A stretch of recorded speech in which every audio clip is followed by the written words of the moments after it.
Georgia attorney and Trump supporter Lin Wood has had yet another election lawsuit thrown out in the state of Georgia, although this time it was not about the 2020 presidential election, but rather the upcoming Senate runoff election in Georgia that will take place on January 5th. And the reasons for this dismissal make this whole thing extra special. Okay? Are you ready for this?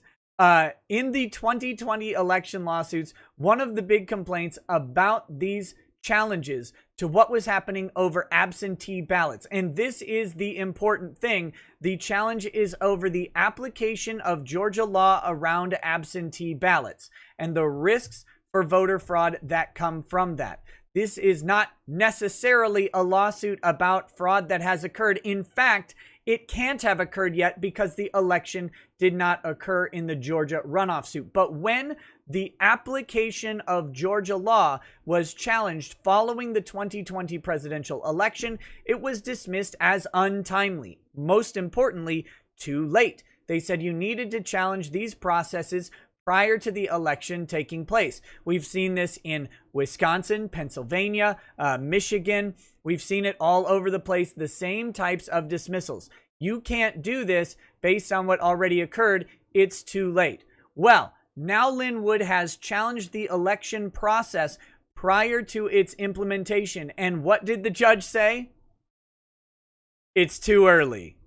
I wish I were kidding, folks. I wish I were joking, but the judge has dismissed this, and you can see right here in the subheadlines, judge calls lawsuit over ballots astonishingly speculative. Okay, it is speculative. It can't be anything other than speculative because it hasn't occurred yet. And sure, there's a possibility that they won't implement the law that they've promised to implement. They've demonstrated that they implemented it back in the 2020 presidential election. They're going to follow the same processes in this one, but I guess maybe they won't. All right, I'm going to link this article in the description so you guys can read it. I'm going to link Lin Wood's tweet in the description so you can check that out. And his tweet has a link to the actual opinion from the judge, which is 20 pages long. And we're not going to look at that full opinion, but we are going to read one page of that opinion, really one paragraph of it, to demonstrate just how ludicrous these election lawsuit decisions have been and how far across the board they have been dismissed by conflicting reasons.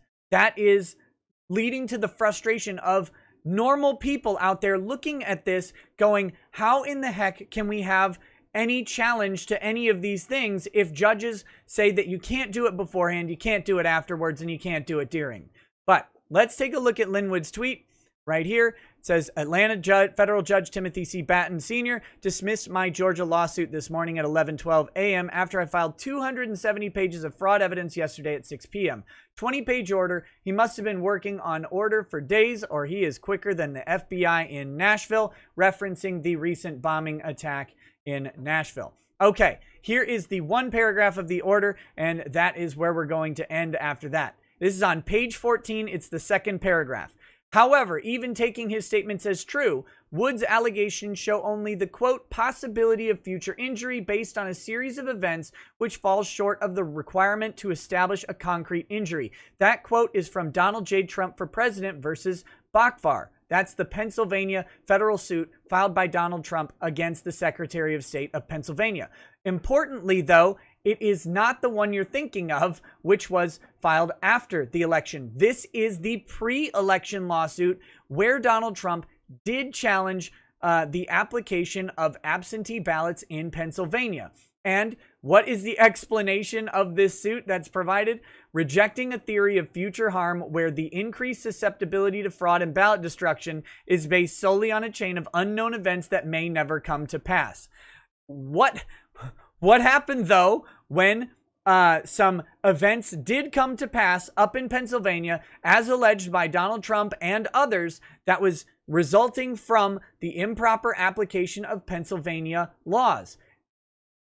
They dismissed it because they said it was too late. They said you can't do it now. So you can't challenge it before, you can't challenge it after. The reality about this is standing, latches, timeliness, mootness, ripeness, these are doctrines that the court has used to avoid very difficult questions, and that is not changing anytime soon in relation to the 2020 election or apparently the Georgia runoff election. And we can suspect that if that election is at all close, there will be challenges that follow it, and the courts will throw out those challenges as well, stating that they are not timely because they are too late. And that is where the law around elections is in 2020, folks.